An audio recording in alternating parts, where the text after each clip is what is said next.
অনূর্ধ্ব-17 সাফ চ্যাম্পিয়নশিপের ফাইনালে শনিবার ভারতের মুখোমুখি বাংলাদেশ পারফরম্যান্সের ধারাবাহিকতা রেখে প্রথম শিরোপা জয়ের লক্ষ্য লাল সবুজের। কলম্বো রেসকোর্স ইন্টারন্যাশনাল স্টেডিয়ামে ম্যাচ শুরু হবে সন্ধ্যা 6:30টায়। অপরাজেয় থেকেই অনূর্ধ্ব-17 সাফের এবারের আসরের ফাইনালে বাংলাদেশ, প্রতিপক্ষ ভারত। গেলবারেই একই প্রতিপক্ষের কাছে 2-0 গোলে হেরে শিরোপা ছোঁয়া হয়নি লাল সবুজের।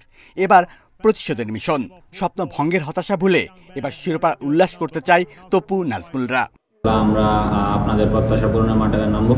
আর ইন্ডিয়া বরাবরের মতোই শক্তিশালী দল, তবে আমরা বাংলাদেশের প্রত্যেকটা মানুষের প্রত্যাশা পূরণের জন্যই আমরা কালকে মাঠে নামবো। ফাইনালের আগে শেষ মুহূর্তের প্রস্তুতি, মানসিক ও শারীরিকভাবে প্রস্তুত ফুটবলাররা। যুব দলের হয়ে প্রথম শিরোপা জয়ের চ্যালেঞ্জ ছোটনের সামনে, আত্মবিশ্বাসী কোচ।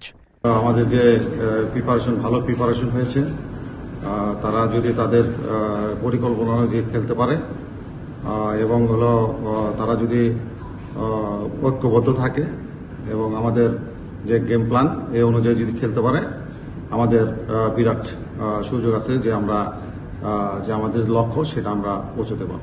গেল 3 ম্যাচে 10 গোল, বিপরীতে কোনো গোল হজম করেনি বাংলাদেশ।